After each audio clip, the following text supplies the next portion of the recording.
Hey, welcome everyone to LDS Singles Anonymous. My name is Buzz. I'm Linnea. I'm Samantha. I'm Amy.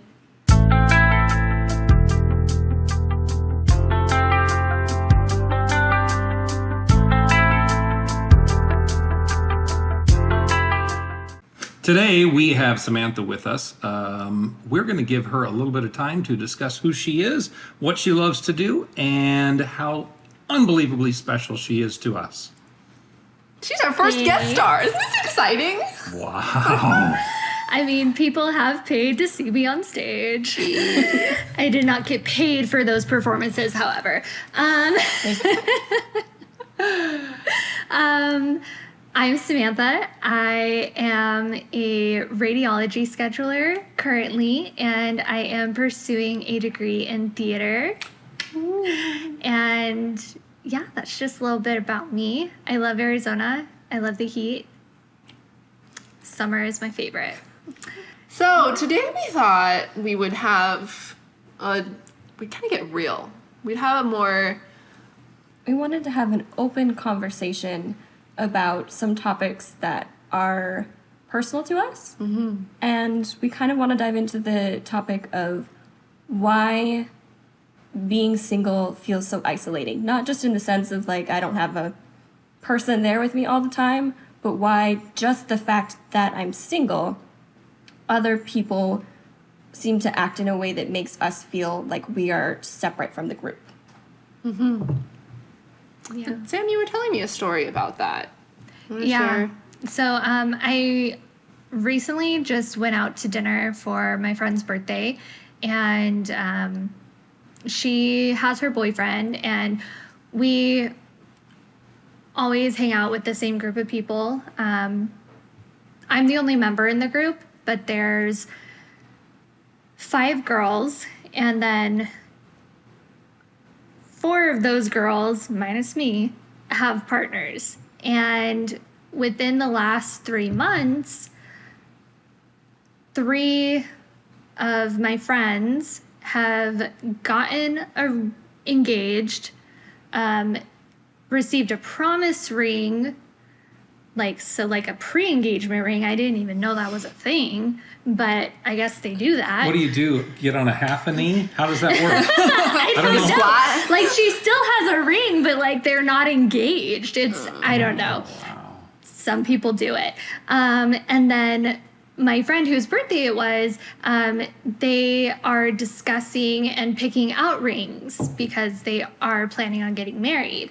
And sitting there at the table with all of my friends and their partners, I was just like, oh, okay, so if y'all are like the 4 wheels of the car, then what does that make me, like the wagon in the back? And my friend was just like, no, that makes you the spare tire. And I was like, okay. And I was like, I prefer to be the wagon, but... Right. Call me a trailer. Call me something. Don't call me the spare tire. Like, you just... just in case nothing else works. Yeah, the tag-in donut that nobody wants to be caught driving on. And then it just got me thinking, like,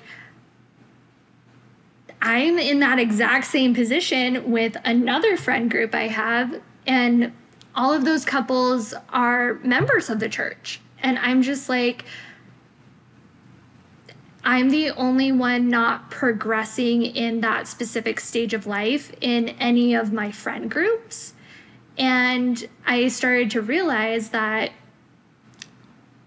every single time I hang out with my friends, even though I love hanging out with my friends, the fact that I'm single, or the fact that I'm not dating anybody, or the topic in general is always brought up by one of my friends. I never bring it up, but they do. And that was also made apparent when I went home for a family get-together. Like, I was going out with my family. We decided to go out for the night and just have like some fun around town.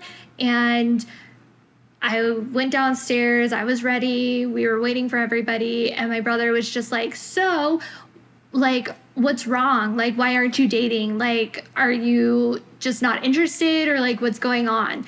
And I had said nothing. There was no lead up. And I was just like, I'm just not interested right now because I don't see any potential with anybody that I've met yet. And that was not a good enough answer. And it became a whole huge discussion among my family, which I was booted out of, apparently, because my opinion did not matter. And I don't understand why my singleness, even though I'm happy, I'm personally thriving. I mean, I'm pursuing a degree, I have a job, I'm living on my own, like with roommates and everything like that. Like, I'm independent, I'm happy, I'm thriving. Why those things in my life does not matter to any of the rest of my friends or my family per se. It's the fact that I'm still single. And I don't understand why that's the one thing that they zero in on. And I guess that's why it does feel so isolating being in a church, a worldwide church, where the family is so essential, because they're like, it doesn't matter if you're part of a family where you're a child in that family. It only is important if you're a parent in that family. That's basically the feeling that I'm getting. I'm going to put an asterisk on that and make it even worse. Forget if you're a parent. You have to be a married parent. Yes. Go be a single mom. Yes. Go try that one out for a while. That one's a real easy one to do. You know, I think it's twofold, and there's so many fingers of this discussion. So I think for me, I kind of got over that, because that was a lot of my 24, 26, 28, 30, kind of discussion. And I'm kind of over that now, and I don't get that all the time. But what I see is people don't want to spend any time with me because they don't really know where I fit. You can't go out to the movies because you can't go, you, your wife, and Buzz. Or you, your husband, and Buzz. It's just like weird. And so I think some of it is what I see. It's not what they feel. They realize, oh, we can't really include him. And because I'm not included, I feel left out. Now, true it is that we're a family church. And if you're not doing this and this and this, and no other thing can compensate for a failure in the home. Well, me being single is obviously a failure in the home to 98% of the people that see me. I think me being a successful human being is a success in the home.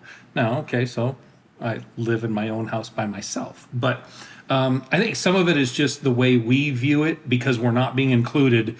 We think it's because that we're being excluded. And we kind of like wear that cape, like the cape of shame. Oh, I'm not included because I'm this and this. So the question is, how do we fix that? How do we fix it in our day-to-day lives? And how do we fix it between our earlobes? Well, I mean, personally for me, I don't see it. I don't see being single as a problem. It's just other people do. Right. Yeah, and that's the thing So- as well. Yeah. So it's not necessarily like I feel like I don't feel isolated until somebody makes it apparent. Right. And so I'm perfectly happy living my life the way I'm living it. And if somebody comes along and enriches my life enough to where I want to create a marriage with that person, great. But until that happens, I'm perfectly happy living my life the way I am. But everybody else isn't happy with Right. that. So I don't know how to fix everybody else. Yeah. Yeah, and I think they're content when you have that label of married. They don't have a content with happily married or I'm thriving as a human in a marriage. It's just like, finally, we can move out of this box into this they finally made it box. It's Right. like, no. Yeah. Just because you're there doesn't mean you're happy, doesn't mean you're successful, doesn't mean you're doing what you're supposed to be doing. There are so many aspects of this world that we have to get right. And I think we're getting a lot of these right, but they see the one. That's the one, you know. Yeah. It's like, Yeah. let's just tie a shackle to their leg and make them drag it around. That's what I think is one of the things that we maybe all, I don't know if all singles feel, but there is that hyper focus on marriage being the only key to success. And it is frustrating, and we can move on it. Like, we can move beyond. You've been there. You've had to push through for a lot longer than we have. Yeah, So but- I'm happy that there is a point where you can push through it, but like for a lot of us, we're still there. We're still feeling like there's nothing else that matters. Basically, you get married and you're accepted. You're accepted by everybody. They all want to hang with you. They want to go out to dinner with you and go out to the movies and go do this and this and this. And you go to church and they're like, here, sit here. Like, that's never happened to me. And then your marriage kind of, someone doesn't come to church anymore, and then you're kind of on the outside, and then the divorce happens, and you are way further out than you were before. Like, I am a leper. They don't want to invite me to go see a movie anymore, and I understand it's difficult for them, but if I weren't so stubborn, I don't know how a divorced person stays in the church. To be treated like I've been treated, and these are people that know and like me, like, seriously, I do not blame anybody for leaving. And that's what I'm afraid. I'm afraid that because you're treated this way, you're going to leave the church, you're going to leave covenants, you're going to leave things because of this one aspect. That's why I want us as single people, us as divorced people, us as widows and widowers and everything. We need to be a group that's strong, that hangs out with each other and hikes with each other and talks and book clubs and whatever it is. That's what I want. I want a place where you can belong, so you don't end up leaving something very important because of one aspect. What do you think about that? Because I don't know that we can't sit here and say, let's answer this in 30 minutes and we're going to have an answer at the end and it's going to be done. Yeah, there is no Let's one answer. open the discussion. So the discussion below our little YouTube video can be huge, and we can talk about all these different things and see different people's perspectives. But sometimes we need to get in with a shovel and we need to get digging, and I think that's what we're doing today. Yeah, I would agree. It's a very difficult story to hear. So thank you for sharing it. But like that dichotomy from being kind of the outcast and then being welcomed because you had a ring on your finger, and then that shock to your system, like that's not something that I've ever experienced because I've just been the outcast as being single the whole time. Like I've had wonderful wards, they've been very welcoming and kind, and I've had good friends, but I have not had that wave of full inclusion because I have not been married. It was a Twilight Zone moment. I will tell you, it was Twilight Zone crazy. And I wish I'd have never had it. Because if I'd have never had it, I'd have never seen what it's like when you are married. And then I could have been okay with them saying, oh, we don't like him because he's weird, or we don't like him because he's loud, or we don't like him for whatever. But it's like, okay, as soon as I was in that box, everybody liked me and wanted to be, you know, so I wish I'd have never had that. And it's so interesting that this is something that we're judged so intensely by, when we are only 50% of that equation. Mm-hmm. So a lot of these things are not under my control. And I can be 100%, I can be 1,000%, I can be doing everything. And if the other person changes their mind, doesn't want me anymore, or never wanted me in the first place, or got married because they thought they had to get married, or for any reason, they just suddenly decide, I'm out. It's not something that I can control. You just nailed it. Why are marriages so difficult? When one person gives up one time, it's over. All that person's got to do is go, I don't want to give an effort anymore. It doesn't matter how much effort the other person gives. They can pick up all the slack. It doesn't save the marriage, and it makes them miserable. But one person makes one decision, and it's over. And you can't control that. And so being put back into this box of, I don't want to call it box of rejection, because again, I've been in really great wards and they've been very good at including me in things. So I can't say that it's the church and I can't say that it's the people in the ward, but it kind of, there's this spot that they put you where you maybe don't have a voice, or other aspects of your life aren't as important, that they don't have anything to share with you in common because it's been so long since they've been single. Like there are definite reasons for it, and I'm not blaming anyone, but it is a real feeling. It's something that you experience, and one of the only questions that they can come up to you and ask is, so why are you still single? What's your dating life looking like? Like, it just, I've done so much with my life. And this one thing that is really personal and isn't even any of your business, is that's the thing that you're going to be asking me about? And that nothing else matters.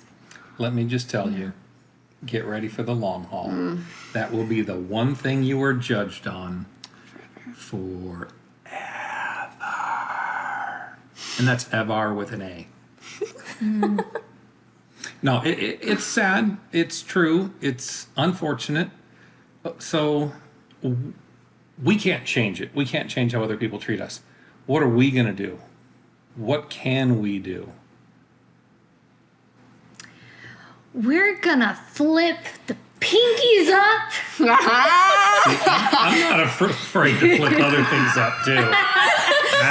We'll do the ring fingers. We'll do the middles. We'll do the whole hands. You know, we could be like reading between the lines, people. We could do, I don't know. We could be sassy. It could help for like 5 seconds. I have a million sassy responses that will make me feel better for like 5 seconds. Yeah. But what will actually help us with this? And it's kind of sad that it's put on us to help us feel better about the way other people treat us, but that's often life. Mm-hmm. And so, I mean, for me, I have been listening to everyone's stories. I have been very fortunate in that a lot of the pressure on me for being single has been unintentional, like ways that I'm like, I'm the youngest in my family, right? And so the fact that all of my older siblings are married or in committed relationships, that when they look at me, it's not quite so much of, and I'm dramatically younger than a number of them. And so some of them still see me as a kid, as a child. So they're like, are you old enough to drive yet? Right? So they're not necessarily pouncing on me like, oh, why aren't you dating? Why aren't you married? Right? I did realize, like, I went and visited my family. For the first time in a few years, I saw everyone in my family, and there's over 20 of us, right, with nieces and nephews. And I was there, and we were taking family pictures. And not everyone wanted like an individual family. We took a big group family, and then if you wanted, you could take a picture with your kids. And I was just standing there, and I realized, I was like, oh, if we had done everyone, I didn't get a family picture, even though I belong to this family apparently, but I don't have my own family. Right. And even though I belong to this one, I feel isolated. There's a room full of 28 people, and I feel alone. And so, for me, I noticed that I have a tendency to not reach out to people because I assume that they don't want me there. Because they don't have anything to say to me, and I don't really have anything to say to them, and so what's the point, right? But something that I have come to realize is that I can reach out, and I can take a moment to say, okay, there are people who are going to be like, well, why aren't you single? And people are going to come at you like that. I don't know that you necessarily have to go. I don't know how you're deal with them, but for someone who you can tell, because sometimes when we take a look at the other side, their intentions are not bad. They just don't know what to do with you. And with that, you can approach them and we can find ways to, with my siblings, obviously we have shared experiences and interests, so I can actually pick up the phone and call them and say, oh, well, I don't want to call them because maybe they're busy with their kids, right? But I can make a step and call them and if they're busy, they can say, hey, I'll call you back later, right? But I just expect that rejection. I expect that they're not going to want me there. But I can take a little time to put myself forward to say, maybe they aren't just a great person. Maybe we just won't connect because our lives are too different. But I can, especially if you see like, oh, I can tell that they're interested in the same things I am and they're married, so I can have a couple conversations with them. And it's not going to be, we're not going to go hang out every weekend, but I can reach out and try to connect with people. And it won't be the same way that I connect with my single friends, because we can just hang out whenever we want to on the weekends. We don't have to get babysitters first, right? But we obviously can't, there's a side of this equation we can't control, but sometimes we have more control over our side of the equation than we think we have. I think you nailed it. Start a conversation about a common interest. I don't care if it's the latest Tom Cruise movie. Start a conversation about something you can just talk about. Mm-hmm. A lot of times they don't know how to break the ice because they think that they're not in the married category.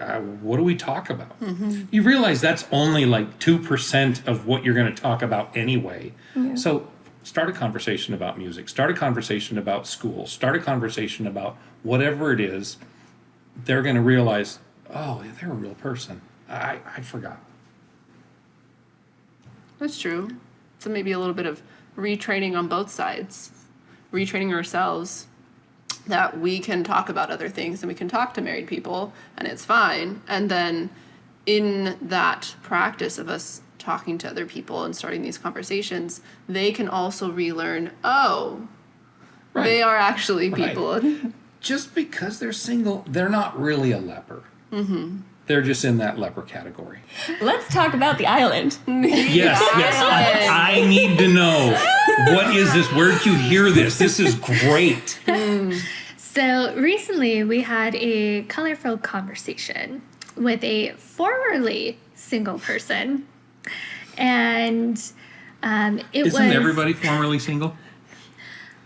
That was their excuse for why they were able to have this conversation with us. Yeah. Oh, they had to state. Gosh. Yes. This is why I'm qualified. Exactly. This is why Can I go back and get my wading boots before you start this? Please go. Let me tell you. I want to hear about I'm formerly single. Yes. Yeah, that was his qualifying. That was So he's a he. Okay. Sorry, we should actually cut that out. We're anonymous. Oh, no, that's fine. He is my fine. mind, It's not I a got to name. see where this person is coming from. Okay. So I think that it is helpful to know. Yes. It's a male. okay. It was a male. Yes. So, tell me about this island. So apparently it's an island that we put ourselves on because we're single. And he was asking like, well, why are you putting yourself on the island? Like, why is there even an island? He was also worried about, he said, are you worried that you're going to get stuck on the island? Because he was kind of saying we were putting ourselves there because we didn't want marriage. He was blaming us for not wanting to get married, and that is the island. The island is being single, and we are putting ourselves there on purpose, and we're going to get stuck there. We created our own island, and we are blocking off everybody else, and we are creating our own little community, and we don't want to be saved from this island. That's basically what the argument was. Yeah. And then Linnea had a wonderful, beautiful comment.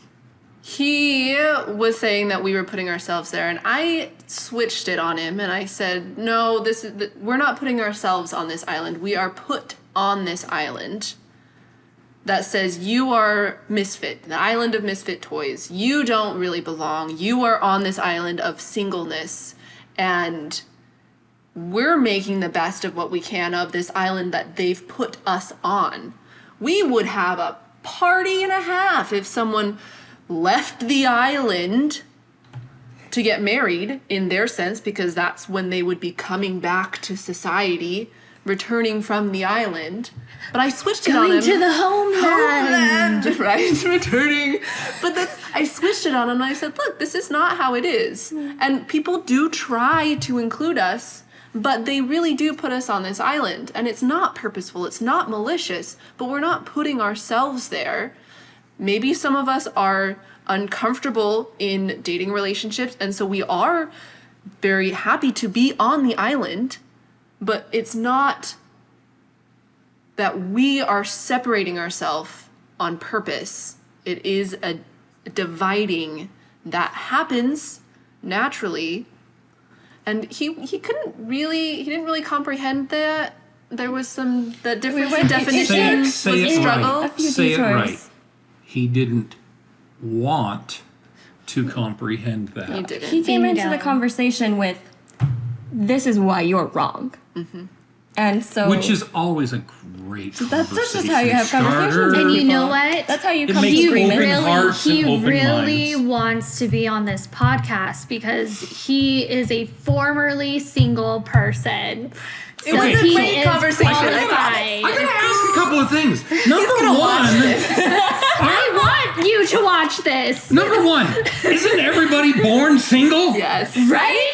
So when do you get on the island? Is it like 18 and one think day? I think now you're stuck on the island of single? It might actually be like at what 16. point do you So- like I think it might actually be at like 16, 16? and for some So- people, Because you're allowed to date. because that's when you're allowed to Okay, date. it reminded me this. It That's when reminded me of what you spoke about with visiting this little island on a cruise that you went on, and how somebody like picked up this islander and took him to London, and then they were just like, "Oh, nope, you don't belong here," and put him back on the island, and it's like, Bahra. yeah, Bara. And so He was a great guy. so I feel like we're on this ship with our families and we're happy, and as soon as we're of age and we don't have a partner, they're just like, "Oh, well, you need to go here because that's where all of the other single people are, and then you will find somebody here. Yeah. And then when you do, we'll come back and pick you up." Why are people, first of all, so interested in running our lives? Number two, why are so That's their many job. people way more interested in some checklist than are you happy? Are you a wonderful person? Are you succeeding in life? I can succeed at a lot of things without being married. I really can. Yes. I really can. I can do it. I mean, single people, we've got more time. We can do more temple work than the married people, except for It's the true. retired married people. That's true. But there are benefits, and if we take advantage of those benefits, and it's unfair to put you in the same category as me because I've been to church a lot. So I know it's my fault that I'm single. It's not your fault because no one's really Yes. asked you yet. Exactly. So they give you a little asterisk. They We put a do have a gold little star wiggle way. next to your Misfit Toys name and go. That's true. Well, okay, but You're female, so You're it's female. not No your one- It's not responsibility. quite as you much haven't your had the fault. opportunity It's yet. not your priesthood responsibility. Oh boy. Oh my gosh. Sorry, Buzz. Don't. That is true. We do have that asterisk. The thing about the checklist. Not oh, that shit. the asterisk makes anything better. That's No, my train of it doesn't thought. change anything. What was it? Is that, sorry, other conversation, but I have follow-up questions. So many things we could talk about right now. But with going back to the checklist idea, I think part of that, I mean, people used to get married much younger, obviously, just the way the world worked. And so it's kind of on that checklist. Like we get baptized at 8, right? Boys get the priesthood at 12. And then the problem with that is that everything else, I mean, we do have the mission, right? Sometimes that involves more Endowment. priesthood and endowments. But other than that, there's this kind of gap where I didn't serve a mission. And so when I got endowed, it was kind of like I wasn't expecting it. I was just like, oh, this feels like the right thing to do. And it was so individual. It was like no one came up to me and said, Amy, I really think that it's time for you to get endowed. It was just like, okay, this is my choice. I had to, somehow that had to come out from this, I don't know, this idea had to come for me in my life personally. Sure. It wasn't a prescription. It wasn't, well, you get baptized at 8. And it wasn't, oh, well, at 18 you can serve a mission. It was like, there's this, the rest of your life from here on out, you can get endowed and get married. Those are the next ordinances. And so it's this feeling of I don't get to be a grown-up until I get married. I don't get to leave the singles ward, the island of misfit children, really. Is that's the thing, is that I go to a singles ward, and I know things are starting to change with single people being able to be in more leadership roles. But initially, especially when it's like there are these married people and they are in charge, and we can't even meet together as a group of women without a male leader there. And so it just has that feeling of like, I need to be supervised. Like I'm a child, and until I reach that marriage state, I have to stay here in this single island, in this, it's like with, what's the movie? Encanto. When she talked about how the fact that she has to stay in the nursery because she hasn't received her special gift yet, Right. in a room full of single people, it was all just like, oh. That's how it feels. You keep us in the nursery until we get married. Well, before we go completely, well, I'm going to go completely off topic, but get back to topic. At what age or at what, when do we become adults? When do we stop being children and become adults? Well, technically, the brain doesn't fully form until you're 25. So, I mean, Female brain or male brain? I think it's both. I don't know if there's a Really? difference. Is I've there a just always heard difference? it's 25. I always Yeah. thought there was because we mature so. I mean, I Differently. feel like there's a difference. Well, Yeah. okay, But I don't let's know if just, there's a science. let me just put it. That's a different one. Let me just say this. A kid came up to me at church 3 or 4 weeks ago and asked me, how did they ask? Basically, they said, "Oh, when are you going to become an adult?" And I thought, well, how cute, that they're saying that, because they don't see me as an adult because I don't have a family. I don't have kids. And I'm guessing, well, okay, so when you have kids, are you an adult? Well, what if you can't have kids? Then is it when you're married, you're an adult? So when do I get to become an adult? Or better yet, when does anybody become an adult? Well, Okay, you ask your question. I had a couple questions. Yes. One, so kind of playing devil's advocate a little bit, like, since you had mentioned, like, endowment and marriage is the next ordinance, is that the whole reason, especially in church, people are constantly bombarding us because they are afraid that we're not going to make it to the celestial kingdom because we haven't fulfilled all of the ordinances in this lifetime? I think that's why they think it's a problem. Guess what? God is in way better control than we think. I know, right? But why And is- there are things Why in is this it? earth. Okay, so let's talk about that. I've got a friend. He is a friend of the family. Came down here, played guitar in my studio with me, and we hung out and played music and had a great time. His name is Isaac. He went on a mission. He died on his mission. Guess what? He wasn't married. They're going to hold him out of the top degree of the celestial kingdom because he wasn't married. I don't think so. There is way more time to take care of all of these stupid things. There are way more righteous women single on this earth right now than there are righteous men. 1 to 1, there's a lot being left behind. Oh, you weren't sealed. You're not. Nuh-uh. No, we've got thousands of years to take care of a lot of this stuff. There's not a lot of options out there, especially for you ladies. There's not. You want to find a good man that's actually like responsible, that's really worthy of doing the things that he does and stuff. You're not going to find too many. And when you do find them, hang on, because everybody else wants him too.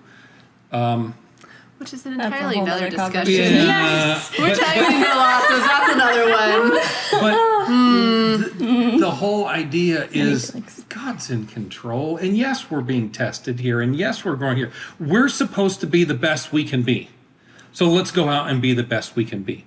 And if along that line, someone realizes that, ooh, I want to be with that person, not only do they know what's going on, and not only are they really smart and really funny and really capable and all of these other things, I want to be with that person. Great.